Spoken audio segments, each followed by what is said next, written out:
Conta uma história, Rosa. Olá, sejam bem-vindas, sejam bem-vindos ao canal Conta uma História, Rosa. Nesse canal eu conto histórias para crianças, crianças de todas as idades.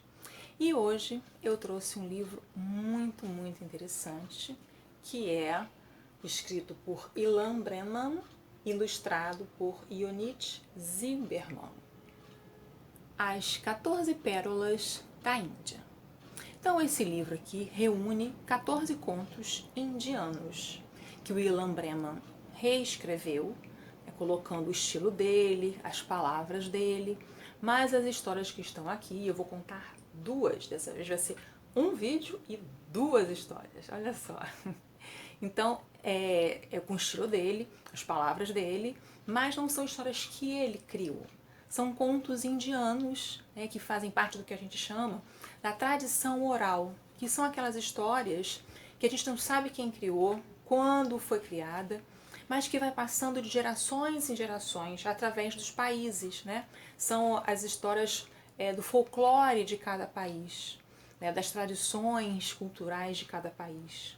E tem uma coisa muito interessante, assim, esse é um assunto assim, que me fascina muito, porque você pode muitas vezes encontrar a mesma história em países diferentes.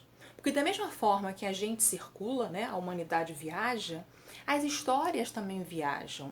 E muitas vezes elas vão se adaptando ao lugar aonde elas estão. Mas o tema principal, a ideia principal da história permanece. Permanece independente do lugar e permanece independente do tempo. Existem histórias muito antigas que permanecem vivas, que a gente vai morrer e elas vão continuar. Por quê? Porque elas sempre vão ter o que dizer. Olha que interessante. E então, desse livro aqui, 14 Pérolas da Índia, tem uma coleção, tem 14 Pérolas do Pensamento Sufi, 14 Pérolas do Pensamento Judaico, enfim, eu vou trazer algumas outras histórias desse livro, dos outros da coleção, ao longo do nosso tempo aqui, tá? Então, eu vou ler duas histórias, eu gosto de todas, mas essas duas em especial eu quis trazer hoje para apresentar esse livro a vocês. A primeira é A Esperteza da Morte. Na cidade de Pratinchana vivia um famoso ancião que por décadas estudou e praticou as mais diversas meditações espirituais. Tanto esforço foi recompensado com uma saúde de ferro e com poderes sobrenaturais. Muitos o chamavam de mestre. Ele tinha discípulos, dava conselhos, fazia curas através de mantras e dizia a todos que quando chegasse a sua hora de partir deste mundo, ele enganaria a morte. Ao completar 100 anos, o ancião intuiu que Yama, o deus da morte, Yama, estava convocando um emissário para levá-lo do mundo terreno. Rapidamente, e usando todos os seus poderes, o velho conseguiu criar 12 cópias perfeitas de si mesmo. Quando o emissário de Yama entrou na sala do ancião, ficou completamente confuso. Na sua frente estavam 13 velhos idênticos. Qual seria o verdadeiro? O emissário olhou atentamente para eles, mas não havia nada que os diferenciasse. Portanto, a missão de levá-lo havia falhado. Quando chegou à casa de Yama com as mãos abanando, o deus da morte lhe perguntou: cadê a encomenda que eu lhe mandei buscar? O emissário, com ar desolado, contou o que havia ocorrido. Yama, ao invés de ficar bravo, deu uma gargalhada tão forte que chacoalhou Kailash, a montanha onde Shiva reside. Não tá bravo comigo?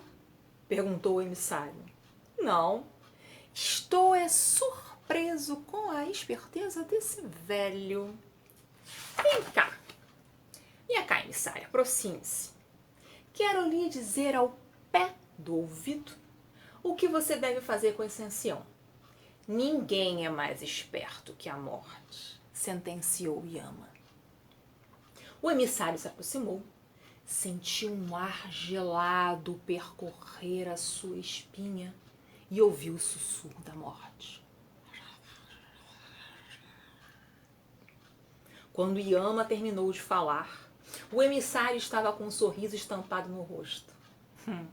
Já volto com a encomenda, disse o emissário, preparando-se para descer a terra novamente.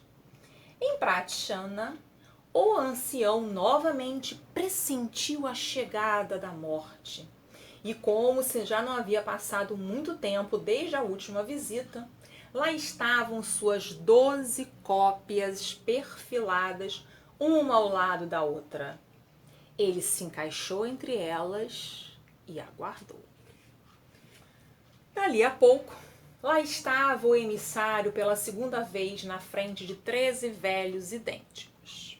Ele passou os olhos em todas as cópias e disse: muito bem, o senhor é inteligente mesmo. Só um grande homem com uma sabedoria ímpar e um espírito especial poderia realizar tal façanha. Porém, disse o emissário com um tom grave, vejo um grave defeito no seu trabalho. Qual? Gritou o verdadeiro ancião.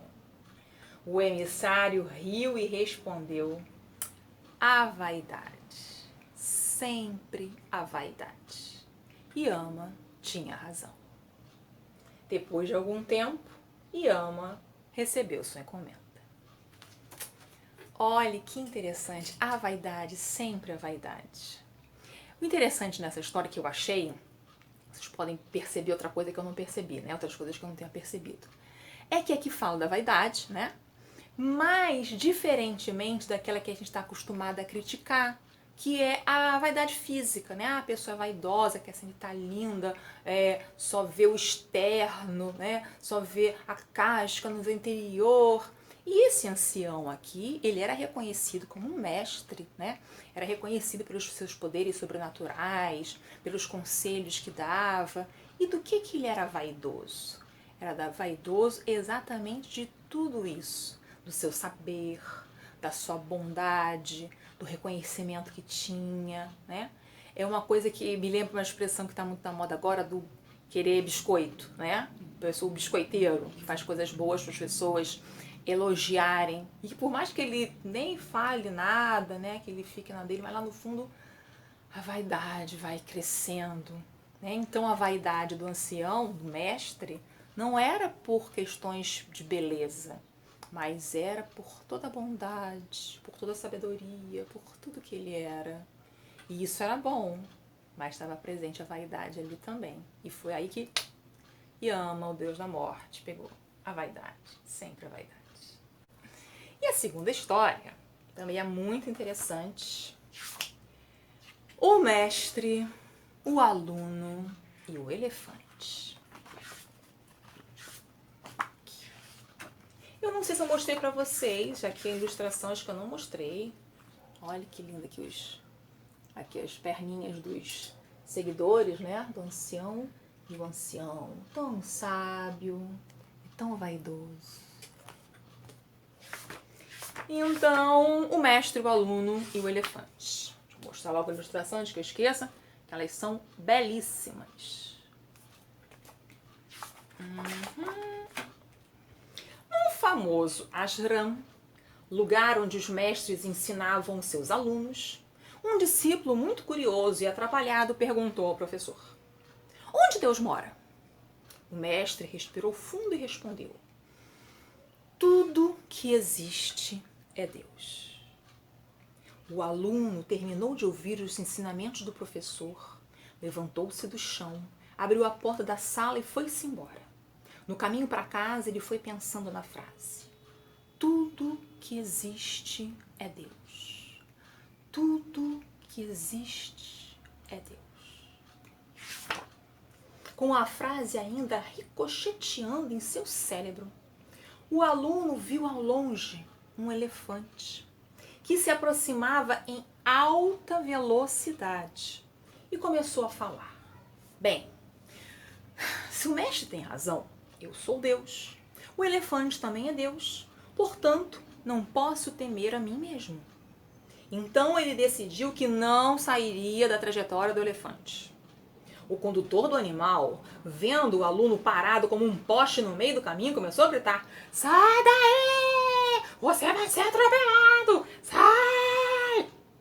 O jovem aluno, de olhos arregalados, vendo aquele animal de algumas toneladas se aproximando, se aproximando, se aproximando cada vez mais, repetia baixinho: "Eu sou Deus, ele é Deus, nada vai me acontecer. Eu sou Deus, ele é Deus, nada vai me acontecer. Eu sou Deus, ele é Deus, nada vai me acontecer." O condutor ainda gritou o mais alto que pôde, mas não adiantou. O elefante pegou o aluno com a tromba e tchá, jogou ele longe. Já em casa, recuperando-se das várias fraturas provocadas pelo acidente com o elefante, o aluno recebeu a visita de seu mestre. "Mestre, ainda bem que veio. Tudo isso aconteceu por sua causa. Não me disse que Deus está em tudo que existe?" "Sim, é verdade", respondeu o mestre. "Então, se eu sou Deus e o elefante era Deus, por que Deus fez isso consigo mesmo?" perguntou o aluno. O mestre se aproximou da cama do aluno e respondeu: "Sim, você é Deus. O elefante era Deus. E o condutor que estava em cima dele também era Deus. Por que você não obedeceu a Deus, que gritou tantas vezes para você sair de cima do elefante?"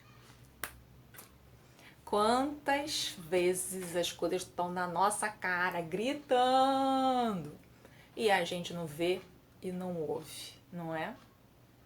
E aí? Já aconteceu isso com vocês? Comigo muitas vezes. Nem sempre eu aprendo. Tanto que eu tô repetindo essa história aqui, contando pra vocês e recontando pra mim, né? Então espero que vocês tenham gostado. Tem muitas outras aqui que eu vou compartilhar com vocês ao longo dos próximos vídeos. Não de carreirinha, intercaladamente com outras. E espero que vocês tenham gostado. Se vocês gostaram, quiserem se inscrever no canal, se inscrevam, apertem o sininho para receber as notificações de cada vídeo novo. Curtam, comentem, que eu amo comentários, eu sempre respondo. E se gostaram muito, muito, muito mesmo, assinem o canal, né? E compartilhem. Compartilhem com outras pessoas para que elas conheçam o canal e também se inscrevam, enfim, tá bom? Um beijo e até a próxima! Conta uma história, Rosa.